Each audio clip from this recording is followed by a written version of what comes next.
Super star Mahesh Babu, దర్శకధీరుడు Rajamouli combination లో Hollywood range project వస్తున్న సంగతి తెలిసిందే. ఇటీవలే ఈ సినిమాను లాంఛనంగా ప్రారంభించిన రాజమౌళి షూటింగ్ కూడా మొదలుపెట్టినట్టుగా తెలుస్తోంది. కానీ ఎస్ఎస్ఆర్ఎంబి పూజకు సంబంధించిన ఫోటోలు గానీ, వీడియోలు గానీ బయటికి రానివ్వలేదు. షూటింగ్ మాత్రం జెట్ స్పీడ్ లో జరుగుతున్నట్టుగా చెబుతున్నారు. ఈ నేపథ్యంలో లేటెస్ట్ గా రాజమౌళి చేసిన ఒక పోస్ట్ సోషల్ మీడియాను షేక్ చేస్తోంది. షూటింగ్ కు సిద్ధమైనట్టుగా జస్ట్ ఒక చిన్న వీడియో వదిలాడు జక్కన్న. తన ఇన్స్టాలో షేర్ చేసిన వీడియోలో సింహాన్ని బోనులో బంధించి పాస్పోర్ట్ చూపిస్తూ ఫోజ్ ఇచ్చాడు రాజమౌళి. అంటే మహేష్ ను తన ప్రాజెక్టు కోసం లాక్ చేసినట్లుగా చెప్పేశాడు జక్కన్న. గతంలో అదే సింహం ఫోటో షేర్ చేసిన రాజమౌళి ఆ సింహం మీద మహేష్ బాబును ట్యాగ్ చేశారు. ఇప్పుడు ఆ సింహాన్ని బోనులో లాక్ చేశాడు అంటే మహేష్ బాబు పాస్పోర్ట్ లాగేసుకొని అతన్ని తన సినిమా కోసం లాక్ చేసినట్లుగా రాజమౌళి హింట్ ఇచ్చాడన్నమాట.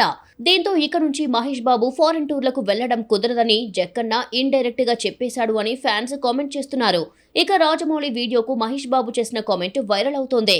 ఒక్కసారి కమిట్ అయితే నా మాట నేనే వినను అంటూ రాజమౌళికి మహేష్ రిప్లై ఇచ్చాడు. అలాగే ప్రియాంక చోప్రా కూడా ఫైనల్లీ అంటూ కామెంట్ చేసింది. ఏదేమైనా ఈ ఒక్క పోస్టుతో ఎస్ఎస్ఆర్ఎంబి షూటింగ్ మొదలైనట్టేనని అభిమానులు భావిస్తున్నారు. మరి అఫీషియల్ అనౌన్స్మెంట్ ఎప్పుడు ఉంటుందో చూడాలి.